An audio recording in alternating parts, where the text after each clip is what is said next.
L'an dernier, en effet, c'était une année record de chiffre d'affaires parce que par rapport à ce qu'on a l'habitude de faire, on avait fait 2 fois plus de flux, quasiment 2 fois plus de flux que d'habitude. Mais à côté de ça, c'est une année où moi j'ai été très triste, très malheureux. Il y a eu plein de challenges administratifs. Quand on fait de l'aide à la création d'entreprise, on passe par des dispositifs d'aide au financement de la formation. En France, il y a ça. Évidemment, c'est de l'argent public, donc c'est extrêmement contrôlé et c'est de très bonnes choses. Et même si on est sûr de ce que l'on fait, c'est oppressant. Il y a un niveau de stress qui est très haut. Et moi, ce niveau de stress, j'avais pas envie de le gérer l'an dernier.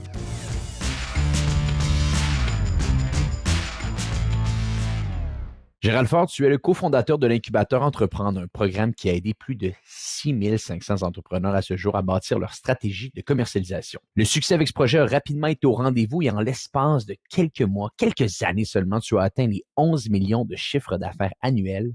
Et préalablement à tout ça, tu avais œuvré beaucoup dans le monde du e-commerce en générant plusieurs succès, un après l'autre. Tu es également animateur du podcast Les Gros Mots. Gérald Ford, merci beaucoup d'être sur le podcast Hypercroissance aujourd'hui. Merci Antoine, merci de me recevoir, ça me fait super plaisir et je suis vraiment content d'être là. Et Gérald, avant de commencer l'entretien, peut-être tu pourrais expliquer à notre audience, une audience d'entrepreneurs, une audience de gens d'affaires, qu'est-ce que l'incubateur entreprend? L'incubateur, aujourd'hui, c'est un programme d'accompagnement qui va conseiller et qui va prendre en charge des créateurs de projets, de l'idée ou de l'envie d'entreprendre jusqu'à toute la phase de go-to-market, donc c'est-à-dire structurer leur entreprise juridiquement, structurer leur offre, et puis ensuite aller se confronter au marché. Donc savoir communiquer sur l'expertise, savoir présenter les services ou les produits de l'entreprise, savoir les commercialiser, et puis ensuite la phase d'accélération, tout ça quoi. C'est vraiment la phase go-to-market que l'on adresse à travers l'incubateur et on fait ça sous forme de bootcamp. Donc c'est un accompagnement qui se fait de manière synchrone. Donc voilà en quelques mots ce que l'on fait dans l'incubateur entreprendre. Et je pense que vous êtes très spécialisé sur, comme tu l'as mentionné, la stratégie de commercialisation, comment aller chercher ses clients, structurer son offre, comparativement des fois à d'autres incubateurs qui peuvent être orientés sur d'autres aspects, je crois bien. Ouais, je pense que c'est très lié aussi à la typologie de clients qu'on accompagne. Nous, on va accompagner des prestataires de marketing qui ont un haut niveau d'expertise, mais qui ont peut-être travaillé en agence et qui vont se lancer en tant qu'indépendants. Donc, du coup, ils vont devoir constituer un portefeuille et puis ils vont devoir ensuite gérer une boîte. On va pas leur apprendre l'expertise en tant que telle, mais on va leur apprendre toutes les compétences transversales de l'entrepreneur. Donc, il y a ce genre de prestataires de marketing ou des consultants, des coachs, des formateurs. Voilà, ce type de public-là. Et donc, c'est beaucoup d'activation de vente, en fait. Gérald, on va faire peut-être un petit retour en arrière. Tu as étudié en école d'ingénieur, je crois bien. Tu as également fait du sport à haut niveau. Un joueur de rugby. C'est ça, exactement. J'ai joué 2 ans dans un club pro en tant qu'espoir. Et donc, j'ai fait ça en parallèle de mon école d'ingé, en effet, où j'ai appris le développement. Moi, mon métier au départ, ma formation, c'est développeur. Donc voilà. Ce que je trouve toujours intéressant avec les gens qui sont en affaires et qui ont fait du sport, et personnellement, j'ai fait du sport pendant un très, très bon bout de temps, pendant que j'étais jeune, à un certain niveau également, il y a cet esprit de compétition qui s'installe dans le sport qui, très souvent, on est capable de retrouver un peu dans le monde des affaires, cette sensation de toujours vouloir gagner. Est-ce que c'est quelque chose, toi, que tu tentais de retrouver également en te lançant en affaires? Alors, il y a ce côté, oui, mais il y a surtout, je pense, moi, le point commun que je trouve avec mon sport, c'était le côté plutôt le faire en équipe. J'ai plus ce côté-là. Depuis cette année, je me suis mis au sport de combat, ça fait 1 an. Donc, sport individuel, pour la première fois de ma vie, à 33 ans, je me lance des défis. Et donc là, j'ai un peu plus cette sensation de vouloir gagner. Donc, en fait, j'ai pas envie de te dire que quand j'ai 19 ans, c'était le cas. C'était pas vraiment le cas, pour être totalement transparent. C'est plus maintenant à la trentaine où je ressens en plus une envie de tout défoncer. Mais j'avais beaucoup plus envie de le faire en équipe avant. Et là, maintenant, j'ai plus envie d'avoir des challenges individuels. Donc, c'est plus là-dedans où je vois les symétries par rapport à mon passif de sportif. Si on regarde et qu'on avance un petit peu dans le temps, tu rentres dans tes premiers moments en affaires, début vingtaine, dans le domaine du e-commerce. Et je pense que tu as été capable d'amener certaines boutiques à certains chiffres d'affaires et ce, plus d'une fois.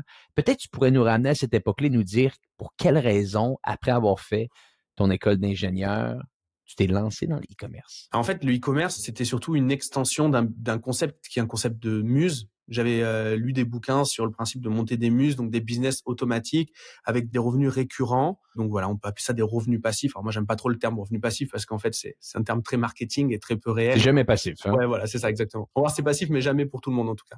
Donc, du coup, en fait, je voulais développer des muses. J'ai utilisé au départ mon background de développeur pour développer des microservices que je vendais à travers du SEO ou du Google Ads. Et donc, voilà, mais j'étais limité par mes volumes. Et un jour, en brainstormant avec l'équipe, on a décidé de partir sur du e-commerce. Donc, voilà, de pas être forcément sur des outils type micro SaaS, mais plutôt de vendre des choses. Et on s'est spécialisé sur le Google Shopping, à développer des produits. Donc, tu disais le mot boutique tout à l'heure. Nous, on avait plus une logique plutôt produit, donc référence de produits. Et on a adressé plein de catégories de produits. qui était voilà avec des démarches intentionnistes, avec un volume de recherche, un volume de concurrence, et on a arbitré l'opportunité à ce moment-là. Et donc voilà, c'est venu comme ça, dans l'optique en fait de continuer à faire des muses, mais avoir plus de levier sur le volume qu'on pouvait générer, puisqu'on était capé dans notre première expérience de développement de business. Et parle-moi un petit peu, parce qu'il y a ce modèle d'abonnement-là qui est assez exceptionnel. Je pense que tu intègres des stratégies d'upsell, tu vendais des produits physiques, par la suite, il y avait du service qui venait s'intégrer. Je pense que ça pourrait être quand même assez intéressant aujourd'hui pour notre audience. Vous pouvez décortiquer comment tout ça se mettait en place. Ouais, avec plaisir. Bah, c'est le premier gros business qu'on a lancé avec mon équipe. On s'est rendu compte qu'en fait, le modèle sur Google Shopping, c'était sensiblement toujours la même chose. Je trouve un fournisseur chinois qui va me vendre un produit 10 euros, pour l'exemple. Derrière, je vais le proposer à 30 euros sur Google Shopping. Alors, Google Shopping, si, bon, j'imagine que les gens connaissent, mais au cas où, c'est les produits qui s'affichent sur les pages de résultats de recherche de Google. Et donc, en fait, c'est un comparateur de prix au départ de Google. Donc, en fait, je vois tous les produits concurrents, les mêmes références, les unes à côté des autres. Donc, je vois la photo, le titre et je vais voir le prix. Donc, en fait, c'est un comparateur de prix. Et donc, tout le monde avait à peu près la même logique. Et donc, en gros, pour activer le taux de clic et avoir un maximum de visites sur notre site, on s'est dit, il faut qu'on soit meilleur sur le prix. Et comment on va le faire? Parce que c'était toujours pareil, il y avait toujours à peu près un tiers de marge, un tiers de coût de produit et un tiers de coût d'acquisition. On s'est dit, ce qu'on va faire, c'est qu'on va prendre le produit que l'on achète 10 euros chez le même fournisseur que les autres. On va payer notre TVA parce que nous, on est en Europe, on est en France et on va le faire. Donc, on va l'afficher à 12 et on va y greffer quelques euros en plus pour pouvoir payer la publicité. Et on va accepter de ne pas faire de marge sur ce produit en front, sur ce produit facialement. Et on va tout parier, on va tout miser sur le fait d'arriver à placer un upsell après la vente. Une fois que les clients sont venus sur notre site, en fait, on augmente la LTV client, on augmente la valeur par client. Du coup, pour augmenter sa valeur par client, il fallait qu'on ait un produit avec quasiment 100% de marge. Et donc, on a décidé d'aller sur des services, donc des services de vente privée, des services de complément d'infoproduits après un produit physique, etc. Et tout ça sous forme d'abonnement pour maximiser la LTV. Donc, on était bien plus bas que nos concurrents, donc on avait un taux de clic qui était bien meilleur.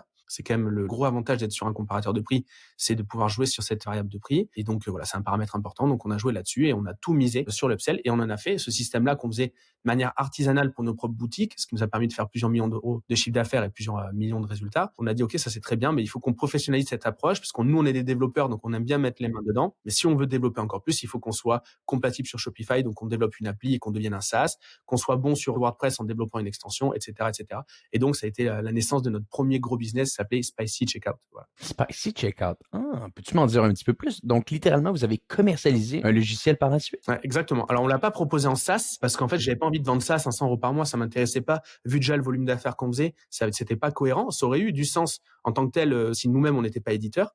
Mais la façon dont nous on a commercialisé cette solution, c'est que on l'a proposé à des sites qui étaient eux déjà en place, qui avaient déjà du trafic, et on faisait du revenu cher sur ce qui était généré par ces abonnements. Et donc en fait, on a fait un système d'affiliation, et c'est aussi là qu'on a découvert l'affiliation, qui est devenue après pour nous, voilà, c'était une belle découverte puisque tous nos business aujourd'hui, même si on aime bien la publicité, et je sais qu'aujourd'hui je parle avec un expert, mais on a aussi ce côté affiliation, ce côté recommandation qui compte beaucoup dans nos business, et on l'a découvert grâce à Spicy. Donc, littéralement, tu as plusieurs boutiques, produits que tu vas faire la commercialisation. Tu fais pas de marge sur la première transaction, mais ça te permet d'aller gagner toutes les enchères littéralement parce que tu es moins cher que tous tes compétiteurs. Donc, eux ne peuvent pas compétitionner avec toi. Technique excessivement intelligente. Tu es capable de faire des revenus sur, pardonnez-moi l'anglicisme, le back-end derrière avec des services, valeur long terme client qui te permettent de bâtir un petit peu cette infrastructure-là. Il y a un SaaS qui s'intègre. Et là, dis-moi, je serais curieux de t'entendre ici. Tu fais des revenus à gauche avec tes différents produits, boutiques en ligne, services complémentaires. Les revenus partagés que tu fais avec ces boutiques en ligne-là sur le moyen long terme, est-ce que c'est devenu plus gros que les revenus initiaux avec tes propres boutiques? Ouais, non, clairement. Clairement, il y a une accélération. Première année où on fait ce business-là, on dégage à peu près 2,2 millions de chiffre d'affaires à quelques euros près. L'année d'après, on passe à 6,4 millions. Alors, il y a eu aussi une accélération marché parce qu'on est tombé l'année du confinement. Voilà, il y a eu ça aussi. On va pas dire qu'on est des génies, hein, c'est pas du tout la tonalité que j'ai envie de prendre. Mais du coup, il y a eu aussi ça. Mais en effet, au lieu de gérer nos propres sites, nos propres opportunités, et donc du coup de nous faire notre propre recherche de produits, notre propre la génération d'opportunités, on allait se greffer à des sites qui marchaient eux déjà très bien et qui avaient déjà des best-sellers. Et nous, ce qu'on amenait là-dessus, on faisait du revenu cher 50-50. Et ce qu'on amenait, en fait, c'était de la marge en plus avec notre solution, la marge en plus pour le commerçant. Donc voilà. Donc, littéralement, vous veniez intégrer même vos services que vous vendiez. Donc, c'est pas simplement la solution. Vous arriviez vraiment avec une structure d'upsell et une structure de vente de services derrière. Exactement. On arrivait avec le produit fini. Et donc voilà. Les années passent. ultimement, tu as l'incubateur entreprendre ici, mais là, il y a l'entrepreneur en moi qui se pose la question, si tu atteins 6,2, 6,4 millions avec 2 lignes d'affaires comme ça, pour quelle raison tu fais plus ça aujourd'hui? Qu'est-ce qui s'est déroulé? En fait, j'ai eu ma petite crise de la trentaine, hein. Donc du coup, alors j'ai pas divorcé, c'est pas passé comme ça. D'ailleurs, je crois que c'est un peu plus tard le divorce, mais je crois que c'est plus la cinquantaine, donc je me méfie. Non, en fait, ce qui s'est passé, c'est que c'est les business qui sont hyper intéressants pour un technicien comme moi de mettre en place. Pour un compétiteur, c'est intéressant d'avoir ces chiffres-là, mais après, en fait, la passion, elle tombe vite parce que c'est intéressant à court terme, mais sur le long terme, ça génère du chiffre d'affaires, ça génère du revenu, c'est très bien, mais ça a pas beaucoup de sens sur le long terme. Pour moi, j'avais pas l'excitation d'aller plus loin. Alors, la bonne méthode, ça aurait été de le revendre ou de mettre quelqu'un qui sait le gérer. J'ai pas eu cette lucidité à ce moment-là. J'ai pas eu cette lucidité. J'aime bien dire que quand j'allais chercher mes gamins à l'école, si j'arrivais en avance, j'avais rien à raconter aux parents au portail, quoi. Qu'est-ce que tu fais? Cette année, j'ai vendu pour 700 000 balles de gamelles pour chat alors que j'ai même pas de chat, tu vois? Enfin, ça n'a pas de sens, tu vois? Donc je dis ça, mais voilà, bon, après coup, je me dis, c'est un business qui aurait pu être revendu, c'est un business qui aurait pu être partagé avec quelqu'un qui aurait été capable de l'amener plus loin. Mais en termes de focus, etc., et en termes d'opportunités aussi, moi, je me suis défocalisé de mon business. J'ai laissé du coup Baptiste, mon partenaire de business, s'occuper de ça. Et moi, je suis allé faire du conseil en one-one du consulting, du coaching, etc. Et en fait, j'ai découvert ça. Et donc, beaucoup moins, économiquement, ça n'avait aucun sens par rapport au fait de continuer à éditer Spicy. Parce que j'allais vendre mes journées très peu cher. Mais par contre, j'avais ce challenge intellectuel que j'avais perdu, en fait, dans ce projet-là. Et donc, j'ai commencé à faire du coaching one-one, parler un petit peu de technique, un petit peu de lead gen, un petit peu de toutes ces choses-là que j'avais vues, moi, dans mon passé de e-commerçant et d'éditeur de SaaS. Et en fait, je me suis rendu compte que j'avais un détachement par rapport au business parce que moi, j'avais que des business sur lesquels j'avais aucun affect.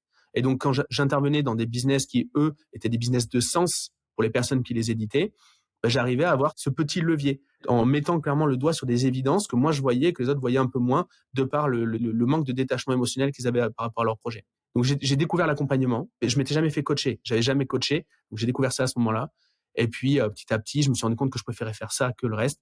Et puis je trouvais moins de sens au fait d'éditer cette solution, et d'éditer ces sites de e-commerce. Et donc c'est comme ça que j'ai basculé vers l'accompagnement et que j'ai développé l'incubateur entreprendre. Donc, tout le volet e-commerce, aujourd'hui, ça n'existe plus. Alors aujourd'hui, on a toujours des revenus passifs dans la boîte parce que notre première activité quand on a démarré en même temps que l'école d'ingé, c'était de faire des muses. Ce qui est bien, c'est que les muses, ça peut durer longtemps.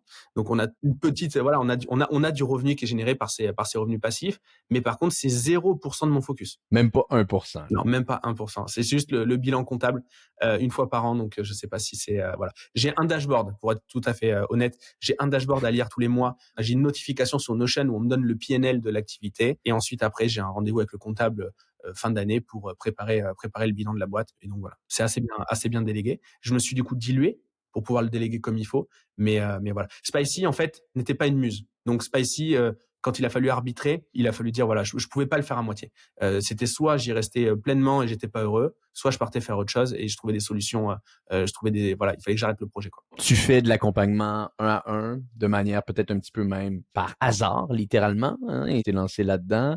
Et comment tout ça se déroule par la suite? Parce qu'on va en parler un petit peu plus tard. Vous atteignez ultimement, après quelques mois, quelques années, 11 millions de chiffre d'affaires avec l'incubateur Entreprendre. Donc, clairement, vous savez ce que vous faites. Vous avez été capable de le commercialiser. C'est une bonne chose parce que c'est par la suite quelque chose que vous allez enseigner aux gens qui vont être parmi vous. Mais comment cette réflexion-là s'est faite de ton côté de dire, j'aimerais prendre ce que je fais au quotidien maintenant, donc le coaching, et le transformer en un business qui pourrait avoir un petit peu plus de pérennité à travers le temps? Déjà, c'est un ami en commun qui moi m'a mis sur les rails du coaching, de l'accompagnement. C'est Romain Collignon, que tu as reçu également. Donc c'est Romain, moi, qui m'a poussé là-dedans en me disant tu prends aucun engagement en accompagnant une personne, donc vas-y, n'aie pas peur. Et en fait, après, ça me plaisait tellement que j'ai structuré et petit à petit, j'ai commencé à embarquer mon équipe qui était sur Spicy et leur dire en fait, Baptiste, il faut que tu donnes un coup de main sur l'acquisition parce qu'en fait là-dessus, moi je suis un petit peu limite, donc rejoins-moi sur un appel.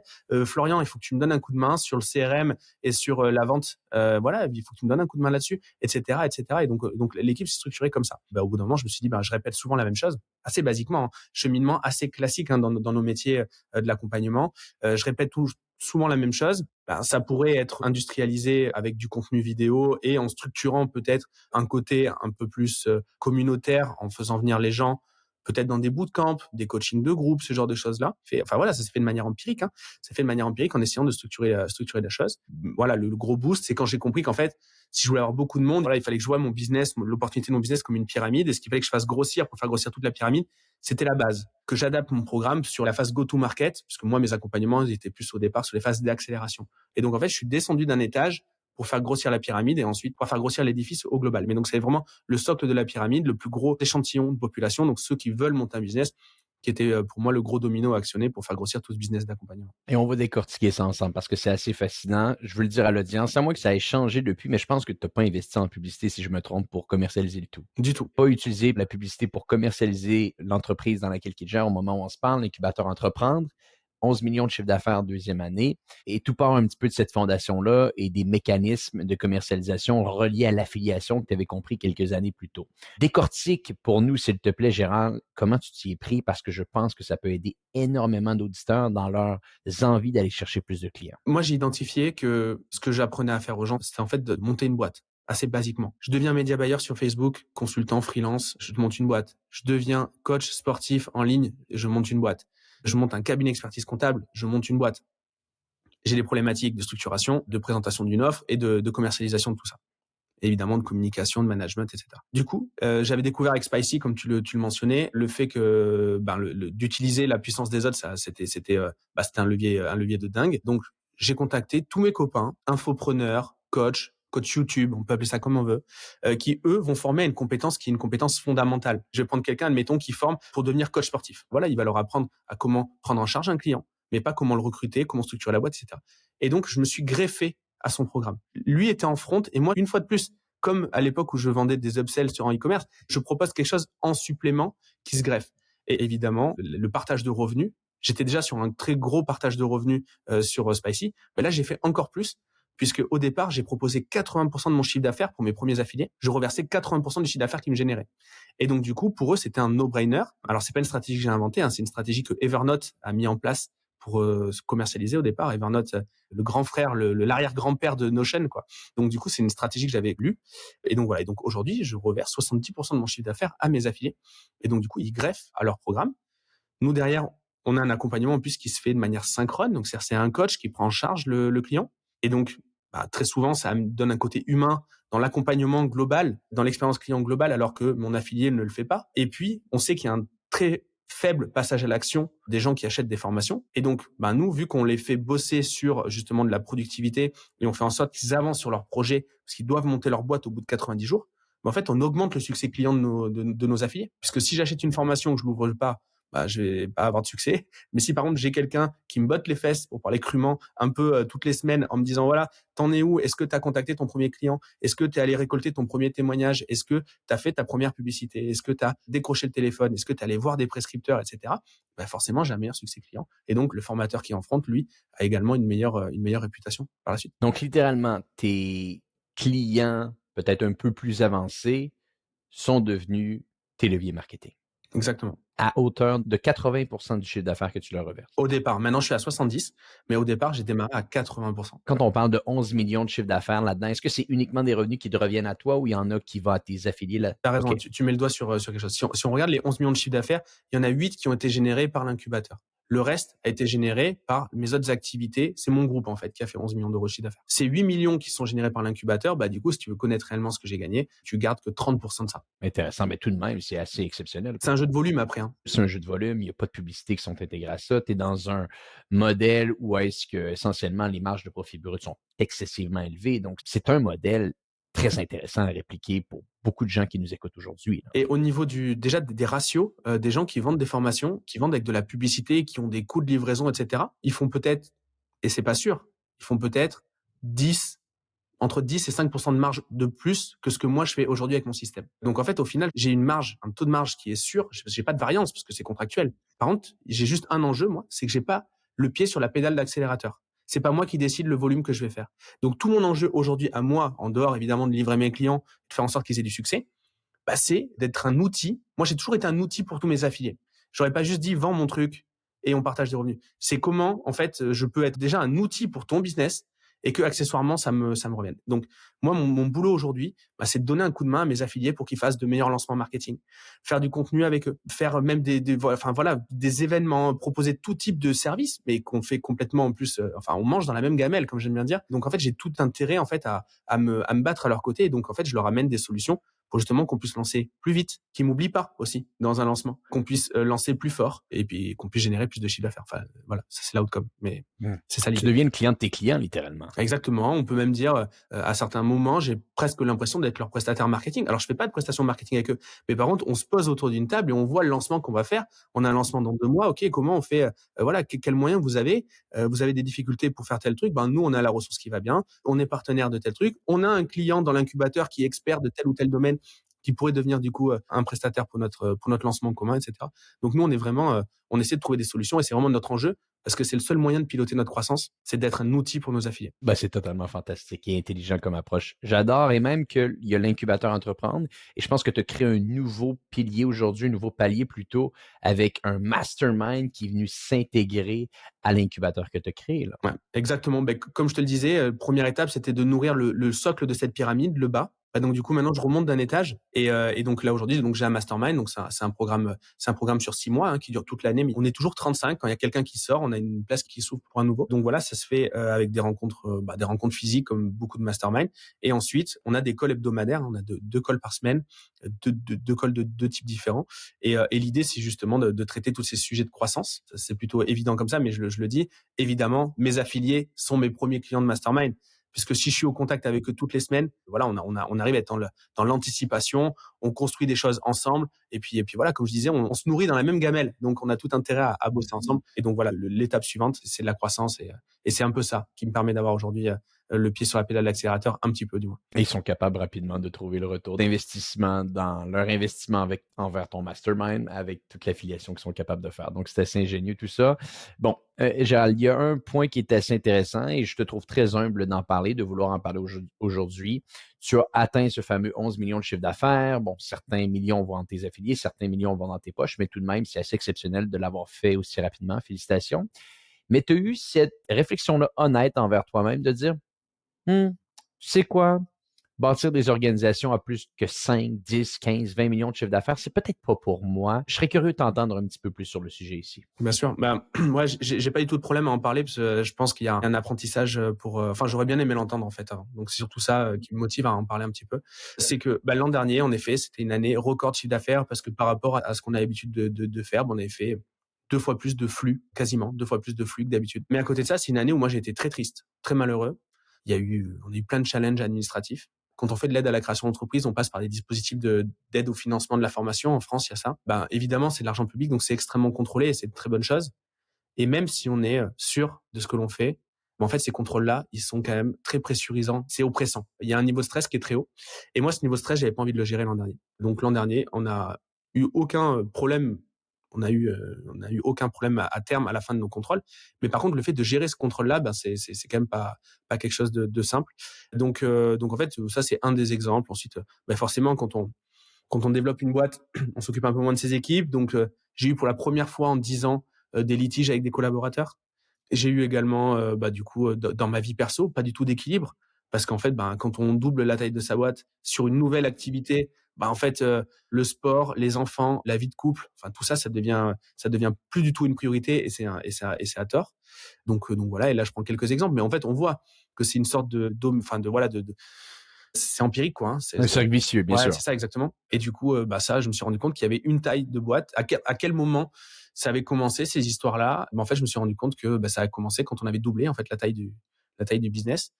Et donc, il fallait que je retrouve une sorte de matrice qui est la croissance de ma boîte et qui est mon confort.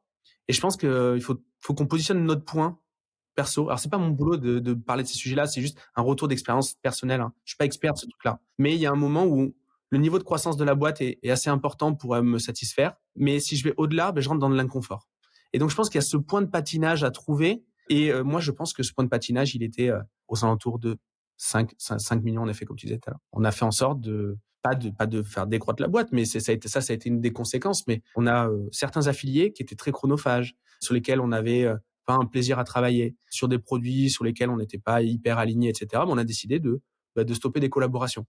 et donc de couper des réseaux de distribution en fait, hein, c'est un petit peu ça. Donc voilà, donc on a fait dégonfler le business, et ce temps-là que j'ai récupéré m'a permis de lancer le mastermind, qui était un projet, qui était mon projet de rêve initial. Parce qu'au départ, le projet, c'était pas de lancer l'incubateur. Le projet, c'était de faire des accompagnements en individuel, comme je te le disais, et de trouver une solution. Mais je savais que si je voulais le faire, il fallait d'abord que je commence par le bas de la pyramide. Et donc, ça m'a accéléré peut-être de 2 ou 3 ans cette vision, en justement regagnant de la bande passante à court terme. Voilà. Et là, aujourd'hui, où va ton temps? À quoi ressemblent un peu les activités en 2023? Bah, aujourd'hui, mon montant, il est de discuter avec mes affiliés, de discuter avec mon équipe qui gère la livraison du produit. Donc voilà, ça c'est très peu chronophage, ça doit être aux alentours de 20% de ma semaine. Et le reste du temps, c'est mon mastermind. Bah, du coup, j'ai mes calls toujours en individuel, mes appels de consultation en individuel, j'ai mes consultations de groupe et mes rencontres à organiser. Et en fait, je passe beaucoup de temps avec mes clients. J'aime ça parce que du coup, je remets les mains dans le business, et en fait, je me rends compte que j'aime trop ça. Je suis pas le genre de personne, et on le voit. J'ai eu 2 gros business, et au final, quand ils deviennent trop gros, je rentre dans l'inconfort.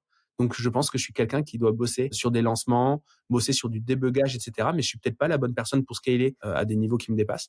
Donc voilà, ça je l'accepte. Pour moi, c'était compliqué au départ, parce que je voulais être le meilleur à tous les étages, et ça, je crois que c'est, en tout cas, dans mon cas, c'est pas possible. J'aime bien mettre la main dans des business.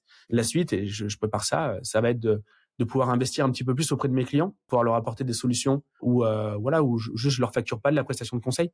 Je peux également investir dans leur boîte, je peux également prendre des participations en échange de conseils. Donc voilà un petit peu mon présent et mon futur par rapport à cette activité d'accompagnement. Et j'ai vu que tu étais investisseur également, investisseur chez Le Crayon, investisseur également chez d'autres boîtes. Euh, Qu'est-ce qui t'a poussé à vouloir avoir peut-être le chapeau d'entrepreneur et le chapeau d'investisseur? Et également, combien de temps ça te prend dans ton quotidien? Alors aujourd'hui, les boîtes dans lesquelles j'ai investi sont des boîtes qui sont de mon réseau. C'est pas une activité d'investisseur professionnel, c'est vraiment love and family, comme on dit. Le Crayon, je suis ami avec les fondateurs, ils sont venus sur mon podcast, ils m'ont fait confiance quand j'ai lancé mon podcast, et ils ont fait partie de mes premiers invités alors que j'avais très peu d'audience.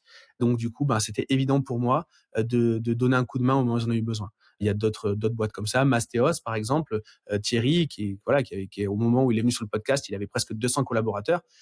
Dans sa journée, il avait autre chose à faire que de venir passer 2 heures avec moi sur mon podcast. Il l'a fait très gentiment, et donc voilà. Et donc au moment où ils ont levé de l'argent, j'ai investi. Ça c'est pour le côté réseau. Sinon, d'un point de vue plus skill, moi j'ai envie que la suite, comme je te le disais, la suite sur ma pyramide, ça va être de pouvoir investir dans les business de mes clients, que ce soit ceux de l'incubateur ou ceux du mastermind, de pouvoir déployer la trésorerie qu'on a dans l'entreprise. Et il faut que j'apprenne à faire ça. Et donc c'est le meilleur moyen en fait, j'apprends en faisant, moi, c'est comme ça. Et donc voilà, donc j'apprends ça. On structure des petits deals, on structure des petits SPV, donc des petites holdings pour investir. On mobilise des copains qui co-investissent avec nous, etc. Donc c'est hyper intéressant parce que c'est hyper réglementé. Et donc ça, il faut le comprendre. Il y a des codes particuliers au monde du private equity. Donc c'est hyper intéressant aussi. Moi, j'adore apprendre, donc ça, c'est top. Et puis voilà. Et puis l'expérience ça avance plutôt bien. Quand j'ai investi dans le Crayon, j'ai signé juste en dessous de Xavier Niel, qui a investi en personne dans le Crayon. Donc c'est des trucs, c'est hyper Wow. intéressant. Je l'ai jamais rencontré encore, mais peut-être que à un conseil d'administration, peut-être qu'un jour je serai assis à la même table que lui, et ça sera une belle expérience. Peut-être que j'aurai rien à lui raconter, mais en tout cas, c'est sûr que si j'investis pas dans ce genre de projet, j'ai pas ce genre d'opportunité. Donc voilà. Aujourd'hui, j'apprends en faisant ça. L'idée, c'est de devenir peut-être un investisseur actif. J'aimerais bien que ce soit la suite, ouais, en effet. Investisseur actif, dans le sens où est-ce que tu es littéralement, comme tu le fais, j'ai l'impression avec ton mastermind et ton incubateur, présent pour aider des clients à croître.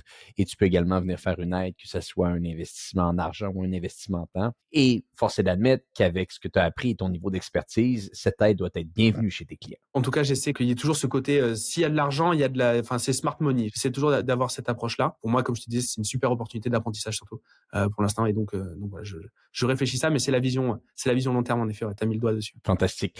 Petite question personnelle, Gérald. J'aime toujours savoir ce que mes invités lisent.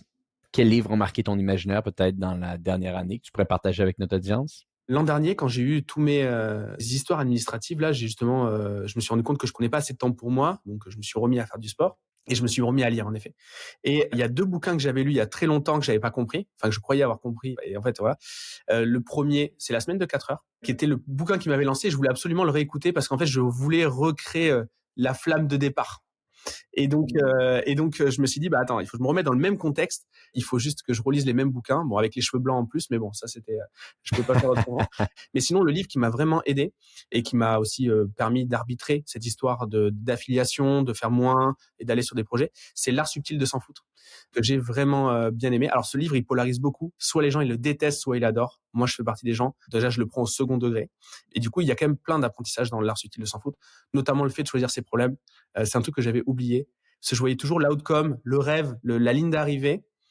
Et je voyais pas les problèmes qui étaient inhérents à ces objectifs-là. Et donc là, ça y est, je suis beaucoup plus au clair là-dessus avec ce bouquin-là. Voilà. Podcast, je sais que tu es animateur d'un podcast, le podcast Les Gros Mots. Vous irez l'écouter si vous voulez en savoir un petit peu plus. Mais sinon, lesquels tu écoutes? Podcast que j'aime bien, ça change pas mal. En ce moment, j'écoute Entrer dans l'histoire. Donc, rien à voir. C'est un podcast de Laurent Deutsch. J'aime beaucoup parce que du coup, il vulgarise l'histoire et j'adore.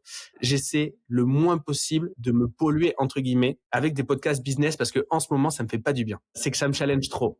Mais il y a des périodes où je peux en écouter 3 par jour. Donc, en ce moment, c'est ça, mais je vais quand même te répondre pour donner des refs. Moi, j'aime beaucoup le podcast de Romain, notre pote en commun, le podcast Structure, que je trouve très bien. J'aimais beaucoup quand il avait ses invités du monde startup, etc. Mais j'aime beaucoup aussi les épisodes où il parle de son organisation interne, parce que il a une organisation chirurgicale et du coup, c'est top. J'aime beaucoup le travail de Théo Lyon, que je trouve intéressant. Après, j'écoute un peu moins ceux de Mathieu Stéphanie, mais c'est ceux qui m'ont mis dans le bain à l'époque.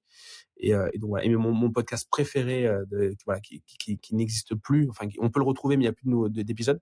C'est un podcast de Antonin Archer, je crois, qui s'appelait Nouvelle École, qui était pour moi un super podcast sur comment il se développe personnellement, il build in public son développement personnel et je trouve ça génial. Et donc voilà, il a arrêté, il fait autre chose, je crois que maintenant c'est un artiste. Mais en tout cas, j'aimais beaucoup ce podcast et donc voilà. Puis évidemment, quand je tombe sur des épisodes qui m'intéressent, je vais sur le tien. Voilà, dans mon mastermind, il y a beaucoup de gens qui font des podcasts, donc j'en écoute aussi. Fantastique. Et routine, quelle est ta routine avant, pendant et après le travail? Alors déjà, j'ai 2 enfants. Quel âge? 9 ans et demi le grand et 5 ans et demi la petite. Alors déjà, c'est eux qui cadrent le temps de travail parce que il y a l'école le matin, il y a l'école le soir. Alors déjà, je me suis retiré à la campagne, vraiment la campagne. Il y a moins de 500 habitants dans mon village. Je suis à 1 heure de Bordeaux, je suis à côté de Saint-Émilion. Et du coup, je commence par le sport, assez basiquement, parce que je sais que j'ai pas du tout la force mentale de le faire le soir. Donc du coup, je fais le sport de 6h30 à 7h30. J'ai un coach qui vient à la maison, parce que sinon je me lèverais pas. À 8h, je suis douché, j'amène les enfants à l'école et je démarre le boulot tous les jours à 9h. L'après-midi, j'ai un autre entraînement de sport, très souvent vers 14 ou 15h. Je fais du MMA, sport de combat. À tous les jours? Quasiment, ouais, 3 fois par semaine. Je travaille pas le mercredi parce que je passe la journée avec les enfants, donc je travaille 4 jours. Et donc voilà. Et après, les 2 choses qui ne bougent pas dans la semaine, c'est les accompagnements du mastermind, puisqu'en fait là, il faut un temps de concentration qui est total. Puis enfin, il faut une concentration qui est totale et un temps qui est vraiment bien défini. Donc c'est essentiellement ça. Donc rien d'extraordinaire. Mais en tout cas, je sais que quand je perds ce rythme qui n'est pas extraordinaire du tout, ça a un impact vraiment significatif dans ma vie. Donc voilà. Intéressant. Donc, 4 jours semaine de travail. Ouais, 4 jours.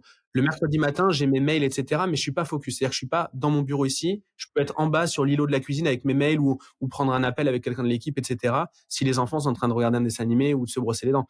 Mais en gros, c'est vrai que je suis à la maison le mercredi. Et donc, je suis toujours à la maison, mais là, du moins, je suis pas dans le bureau, quoi. Je suis vraiment dans le lieu de vie. Et donc, pour l'instant, l'équilibre va bien. Voilà. Et hélas, j'ai envie de dire, je suis obligé de me déplacer de temps en temps sur Paris. Alors, c'est pas très loin, c'est à 2 heures de train. Mais ça me casse mon rythme. Et là, pour le coup, moi, je suis obligé de le faire. Il faut développer son business. Surtout qu'en plus, je développe mon business par le réseau. Mais c'est vrai que c'est un peu, ça me challenge quand c'est comme ça. Donc, tu aimes rester pas tellement loin de Bordeaux, avec ta famille, avec ton sport, avec tes projets. T'es bien comme ça. C'est ça, exactement. J'adore ce que j'entends, Gérald. Je trouve tes organisations excessivement fascinantes, bien construites de manière différente et je pense que ça valait la peine de t'avoir sur le podcast aujourd'hui.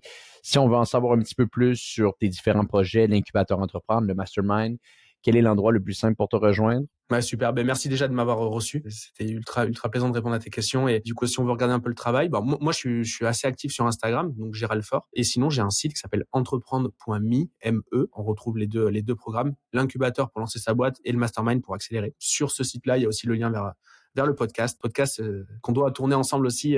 On doit faire un match retour sur mon podcast, on en avait parlé. Il faut qu'on organise ça. Ce sera l'occasion aussi peut-être de croiser les communautés. Ça peut être sympa. Bien sûr, ce sera avec plaisir. Gérald Fort, merci beaucoup d'avoir été avec nous aujourd'hui. Encore une fois, je répète, un entretien totalement fascinant. Et pour les gens qui nous écoutent, on se dit à bientôt pour un prochain épisode de Hypercroissance.